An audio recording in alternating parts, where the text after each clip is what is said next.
But I think that indie game the movie actually started with a shitload of developers. It was going to be a talking head piece where it was just going to be a bunch of people talking about their games. And I think they had like 10 to 12 people. And it was during a time where I was like, all of my peers are getting rich and I have no money. And I'm hustling as much as I possibly fucking can, but I don't seem to be doing enough. And I heard whispers that there was a group of Canadian filmmakers at GDC that were interviewing different people for a documentary on indie games. And I saw it as an opportunity to put myself out there more, and in hopes that I could get more eyes on me, more eyes on my work, and so I can make a living in the future.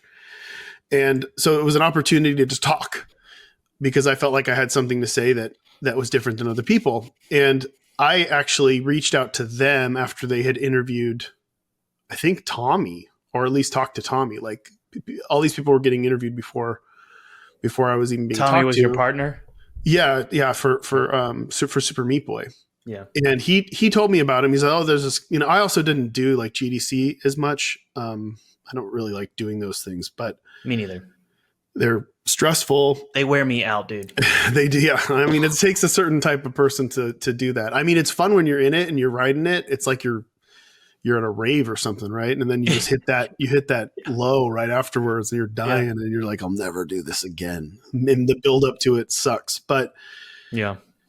So it was going to be this, 10 plus developer piece, no flow, like no like story kind of going through it. It was just going to be a bunch of different developers talking about their games, and which was fine. It had been done before, and they came over to my house to interview me about my whole work. I think they focused on Ether at the time, which I had released, and it was nominated for an award at some festival.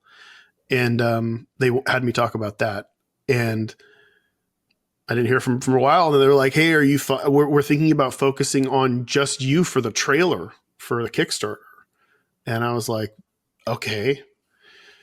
And they're like, "We're not sure we want to do yet, but I think we want to maybe film the development of your current project, which is Super Meat Boy." And they just put out, if you look it up, like the original indie game movie trailer for the Kickstarter, it was just me talking about Ether.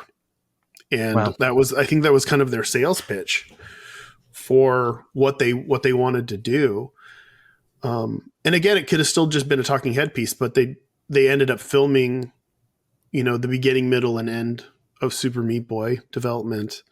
And that became the thread that kind of went through the movie. And then Phil, and then John, I think it was like, we were the development to release arc. John was the veteran who had already released. Yeah. It was, and then Phil was the one who was trying to get to release. Yeah. And he wasn't published at the time, right? Yeah. And you had Xbox money. Microsoft money, right? Well, he had Canada money.